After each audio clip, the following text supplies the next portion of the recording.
Eastern. Back to tonight's dramatic breaking political news. Sarah Palin has just announced she will not run for president in 2012. After putting out a written statement, she spent about 10 minutes talking with the radio host Mark Levin, saying she prayed about this decision, talked to Todd and her family about it, deciding she can still be influential in Republican politics, but in the end, she says, after prayer and other conversations, she will not seek the Republican presidential nomination. Joining us to talk it over, Republican strategist Ed Rollins, the Washington director of Demos, Heather McGhee, along with our chief political analyst, Gloria Borger. Ed Rollins, Republican strategist, not a surprise, I don't think, but boy, it had to be a tough decision when you look at how vulnerable the President of the United States is and how Mitt Romney, who's your front runner so far, can't get above the mid-20s. This had to be a tough one.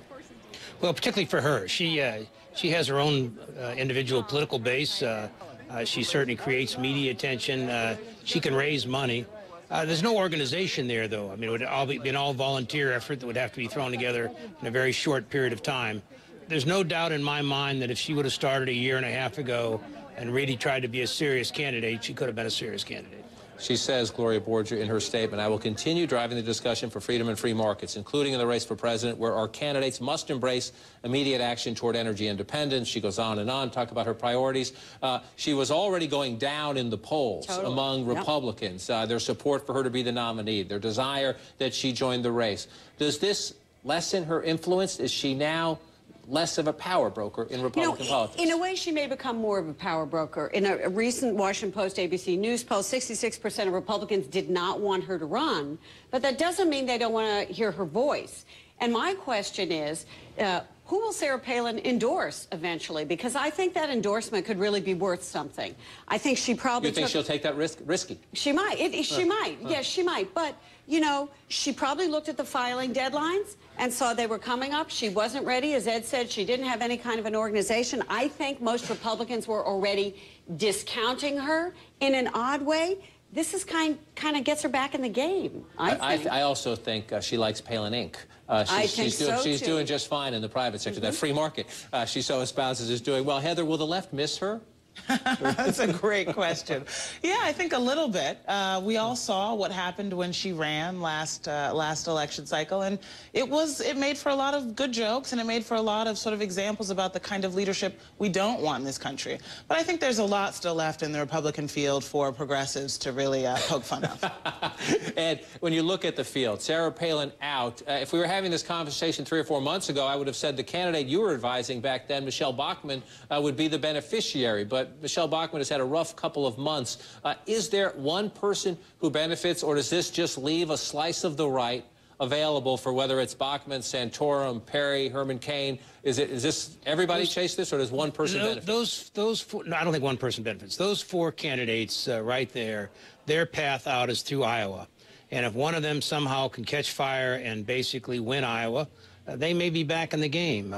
Obviously, Perry and Romney and Paul, who's in a different category, and Huntsman, who has independent money, they have money, they can go all the way. Huntsman is not obviously becoming a viable candidate yet, but the two front runners have got money, organization, and somebody's got to get a spark. Iowa can kind of give you a spark in the old playing games. I'm not quite sure with everything contracted this time how it does, but I'd still rather win Iowa than not, and I think to a certain extent, for Romney, I think he has a test here. If he wants to go back and try and win Iowa, if he won Iowa, sort of shut everybody else down, then went and won New Hampshire, he'd be tough to stop.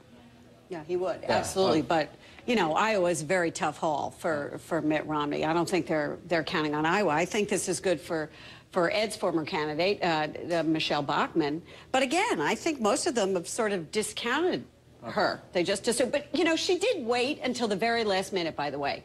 Chris Christie, yesterday, we were all talking, gee, is the field settled? Is the field not settled? And waited till absolutely the very last moment she could. She was also asked, Heather, by Mark Levin, if she would ever consider an independent run, which I find sort of ludicrous in the sense that if you look at the polling data where Sarah Palin struggles the most, Democrats and independent. So how would you be an independent unless you wanted to break off the Tea Party, unless you were so unhappy with the Republican nominee? When you look at her now, do you view her as someone who's will be influential from the sidelines, or does she? I can't. You are more influential if you're running and winning than if you're on a conservative network talking, aren't you? Well, I don't think there was ever any chance that she was really going to be running and winning. We saw her really sink the McCain ticket. So I have a question about whether or not she's going to endorse Occupy Wall Street. Because I could see that being something. There are a lot of Ron Paul supporters there. She talks I mean, about, right? you know, this is not just a progressive, a left-right thing. I mean, she could really say, you know what, I'm the populist candidate. I rail against the bailouts. I'm standing here with these moms who've lost their health insurance and whose kids are drowning in student debt, the other 99%. Of course, that would create a little bit of a problem for Mitt Romney, who's kind of the other 0.01%. I predict a talk radio show. Would she paint her face if she endorsed Occupy Wall Street? Hold that thought. And Ed, you stay put. Gloria's has to leave us. Heather and Ed are going to stay with us because when we come back, Heather just noted, these Occupy